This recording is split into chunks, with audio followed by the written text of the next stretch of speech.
গরিব ঘরে জন্ম নিছি, খেলায় পড়ে একদিন রাজমিস্ত্রির কামে গেছি। পরে আবার যে দিনে কাম করি তার থেকে একটু দূরেই স্কুল, স্কুলের লগে আবার একটা দোকান আছে। তো ওই দোকানে যাই মনের দুঃখে একটা বিড়ি খাই বানাইছিলাম। পরে হুট করে পিছু থেকে স্কুলের 3-4টা ছিঁড়ে আইছে। ছিঁড়ে কইতাছে যে সিগারেট খাওয়া ভালো না, এতে স্বাস্থ্যের জন্য ক্ষতিকর। আপনার তো ক্ষতি হইতাছে হইতাছে, সাথে আমাদেরও ক্ষতি হইতাছে।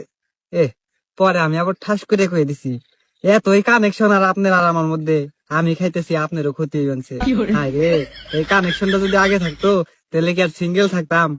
পরে ছেড়ে দিতে আইসা কয় কি আরে কোনো কানেকশন নাই, আর আসলে হয়েছে গিয়া এই সিগারেটের ধুমা গেলে আমাদেরও ক্ষতি হয়।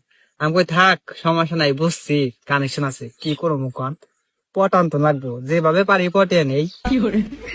পরে কইলাম যে আসলে আপনি কোন ক্লাসে পড়েন? পরে মেয়ে কইলো যে আমি এইটে পড়ি। আমি কই বাহ মাশাল্লাহ, তাহলে ক্লাস 10-এ উঠতে উঠতে বিয়ার বয়স হয়ে যাবে, পরীক্ষা দিবেন আর ঠাস করে বিয়ে করে রাখলাম। পরে ভাই কি আপনি বিয়ে করবেন তা আমার এখন কে? আমি কই আমি বড় ফাঁকের মানুষের বিয়ে করুন না, কাছে আছেন যেহেতু আপনার এই বিয়ে করে হালাম।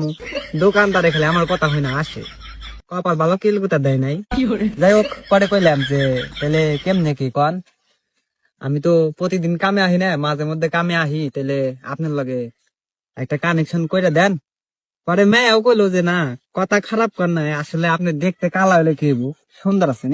পাম দিয়ে আমার একবারে 100 ডিগ্রি ফুলিয়ে হালাইলো। তখন কি আর আমি এই মেয়ের ছাড়া থাকা হারুম। পরে বাড়িতে পড়ছে, ওই দিন আর নাম্বার টাম্বার দিল না, কন্ট্রাক্টরে কইছে যে কালকে কাজ নাই। পরে কাজও বন্ধ, এখন কি করি, রাত্রে তো আর ঘুম ধরে না। মেয়ে কি এমনি আমারে কইলো যে আপনি কালা হইলে কি হইবো, সুন্দর আছেন।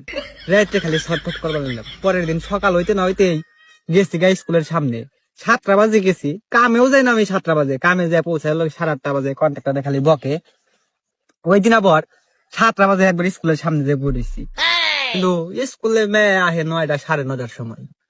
এত সকালে ওই দোকানে বয়ে বয়ে বিড়ি সিগারেট খেলাম, আর দোকানদার চাচার লগে গল্প টল্প করলাম। চাচাই কইলো যে তুই কেমনি কি আজকে আবার এত সকালে নাকি? পরে আমি বললাম চাচা বুঝো না, কালকে যে মেয়ের লগে কথা বললাম আসলে ওই মেয়েটা তোমার গার্লফ্রেন্ড। জেরেম করো, আমি কই, জেরেম কি না, আজকে না কালকে ঠিকই হবো, দেখো আজকে হোক। পরের দিন ওই মেয়ে দিহি আইসে 9:30টার সময়, স্কুলের বারান্দায় দাঁড়িয়ে রয়েছে। পরে আমি তো কিছু কইয়া হারি না, এত মানুষ, আবার স্কুলের সামনে এত পোলা পান, কেন আবার কি কয়ে বই অমনি দিয়ে আমাকে কন্ট্রাক্টর আইসে আবার। পরে বললাম যে এক ভালো হয়েছে, একটা সঙ্গী পাইছি। কন্ট্রাক্টরও মনে করেন চ্যাংরা চ্যাংরা টাউট টাউট, মানে বন্ধুত্ব বন্ধুত্ব ভাব। পরে কন্ট্রাক্টর আমার কইলো, কয় কি রে তুই নাকি? পরে কন্ট্রাক্টরে কইলাম যে ভাই আপনি তো বুঝেনি আমার দুঃখ, আসলে আমি কাম জাম ঠিক মতো করি না, কি লিগে আসলে আমার কেউ তো নেই খাওয়ার মতো।